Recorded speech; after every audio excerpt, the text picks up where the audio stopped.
नमस्कार दोस्तों, आप सभी का स्वागत है इस वीडियो में। आज की वीडियो में मैं बात करने वाला हूं कि गैम्बलिंग में आईडी ज़ीरो क्यों होता है।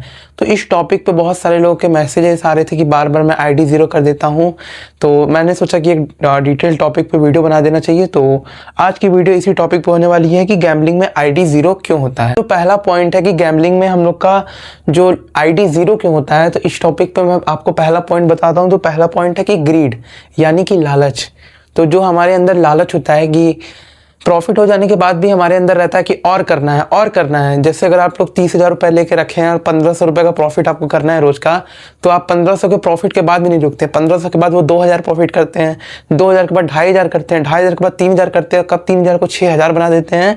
इस तरीके से आपको जो लालच है ना, आपको ले डूबता है। लालच की वजह से ही आप लोग बार बार गैम्बलिंग में, एक बार नहीं, 2 बार नहीं, 10 बार नहीं, 20 बार नहीं, कम से कम 1,000 बार आप लोग अपनी आईडी ज़ीरो कर देते हो। किसी के बारे में नहीं सोचते। आप जब गेम प्ले करते हैं तो अपने दिमाग के अपने दिमाग पे कंट्रोल नहीं कर पाते। तो इसी वजह से, और ये जो लालच है ना, लालच की और कर लेंगे, इसी लालच की वजह से बार बार हर इंसान जो इस गैम्बलिंग लाइन में आता है, जो इसको कंट्रोल नहीं होता, वो इसी की वजह से बार बार लॉस करता है। तो जो दूसरा पॉइंट है कि गैम्बलिंग में आईडी ज़ीरो क्यों होता है, इसमें दूसरा पॉइंट है कि लॉस रिकवरी के चक्कर में। तो आए दिन जो लोग लॉस रिकवरी के चक्कर में, जिनका लॉस लाखों रुपए में है, तो वो लॉस रिकवरी के चक्कर में बार बार आईडी में अमाउंट को डिपॉजिट करते हैं। लॉस रिकवरी के चक्कर में न जाने कितनी बार वो छोटा छोटा अमाउंट डाल के बड़ी बड़ी बैटें लेते हैं। तो छोटा अमाउंट डाल के बड़ी बैटें लेने के कारण ही उनका आईडी बार बार ज़ीरो होता है। बार बार सेम गलती रिपीट करते जाते हैं। इस वजह से जो लॉस रिकवरी का जो उनके माइंड में थॉट रहता है ना कि मुझे लॉस रिकवरी करना है, लॉस रिकवर करके पता नहीं कहाँ चले जाएंगे। लेकिन मैं हमेशा से ही बात बोलता हूँ कि गैम्बलिंग में लॉस रिकवरी पॉसिबल नहीं है। यहाँ से हमेशा नया प्रॉफिट ही बनता है, लोग नया प्रॉफिट बनाते हैं। तो ये लॉस रिकवरी के चक्कर में ही गैम्बलिंग में लोग 90% लोग आईडी ज़ीरो करते हैं। उनके दिमाग में यही रहता है कि लॉस रिकवरी करना है, इस वजह से वो बार बार अपनी आईडी को ज़ीरो कर देते हैं। तो जो तीसरा पॉइंट है, ये है ऑल इन। ऑल इन शब्द मतलब आप समझ सकते हैं कि हम जो भी गैम्बलर है, जो भी इस लाइन में है, वो अपना जो बैंक रोल है ना, जैसे उसका 1-2 बैट या 3 बैट फेल हो जाता है तो फ्रस्ट्रेट हो जाता है उसका माइंड, मतलब एकदम एग्रेसिवली वो उसमें बैट लगाने लग जाता है। मतलब गुस्से में आकर अंधाधुंध बैटिंग करने लग जाता है। तो अंधाधुंध बैटिंग करता है, जैसे उसकी आईडी में 10,000 है तो 1,000 रुपये की बैट लगाएगा, 2,000 लगाएगा, 4,000 लगाएगा। फिर उसके बाद जहाँ 1-2-3 बैट, पहली बात तो छोटे अमाउंट पे अगर बड़ी बैट लगाएगा तो फेल होने पे उसका पूरा बैंक रोल खत्म। जो कि कसिनो वाली कंपनियाँ, गैम्बलिंग वाली कंपनियाँ चाहती हैं कि आप बड़ी बड़ी बैट इंसान लगाए या उसके पास लिमिट ना रहे, जो कि चाहती हैं। इसी की वजह से लोग ऑल इन करते हैं। और ऑल इन मतलब हमेशा ज़ीरो होगा। शायद ही 100 में से 5-6 बार आपका ऑल इन पे पास हो जाए।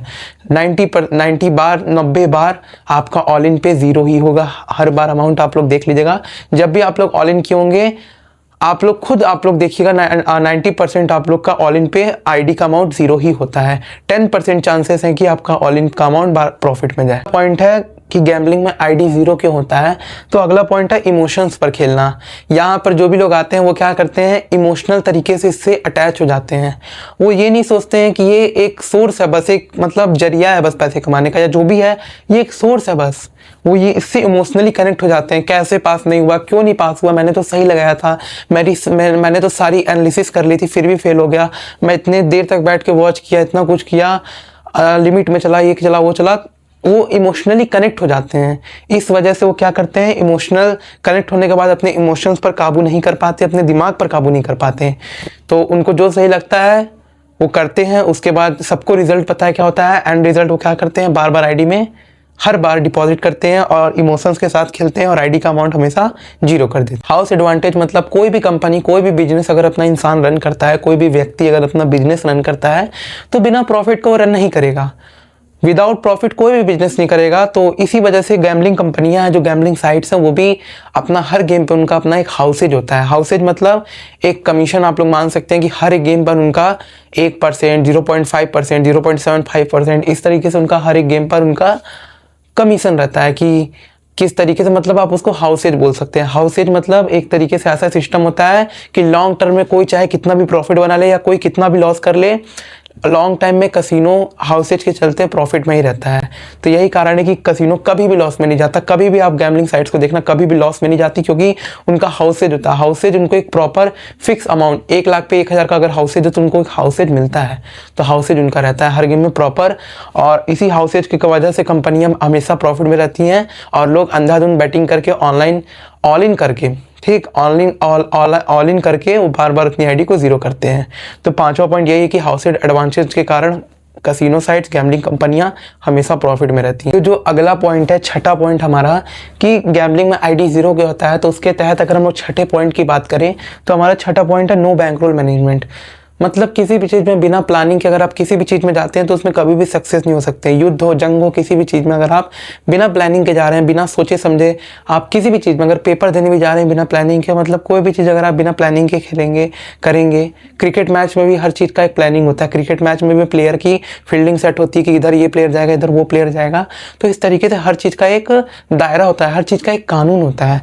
तो उसी तरीके से किसी भी चीज़ के बिना मैनेजमेंट अगर आप महीने का खर्च करते हैं तो खर्च में बजट सेट करते हैं कि ये ज़रूरत की चीज़ है, इस पे इतना खर्च करना है, ये फालतू की चीज़ है, इस पे इतना खर्च करना है, बाहर शॉपिंग के लिए इतना खर्च करना है। तो हर चीज़ का एक दायरा होता है, हर चीज़ का एक लिमिट होता है। तो बिना लिमिट के, बिना मैनेजमेंट के किसी भी चीज़ में आप सक्सेस नहीं हो सकते। सेम यही चीज़ इसमें भी लागू होता है। जैसे मेरा 30,000 है, 30,000 आईडी में है और मैं रोज़ का 1500 का टारगेट रखा हूँ।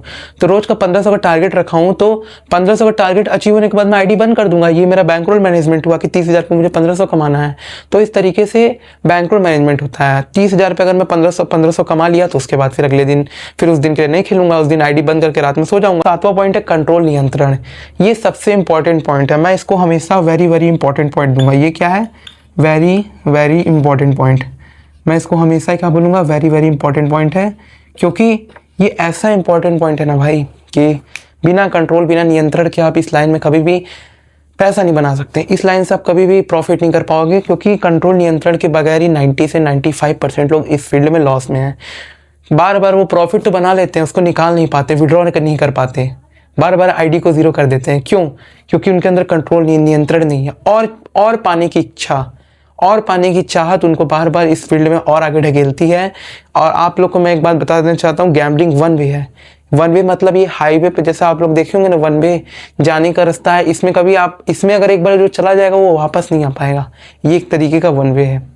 नियंत्रण के आप किसी चीज़ में सक्सेस नहीं हो सकते हैं, और यही रीज़न है कंट्रोल और नियंत्रण के बगैर 90 to 95% लोग इस फील्ड में बर्बाद होते हैं। 90 to 95% लोग कभी भी इस फील्ड से पैसा नहीं बना पाते।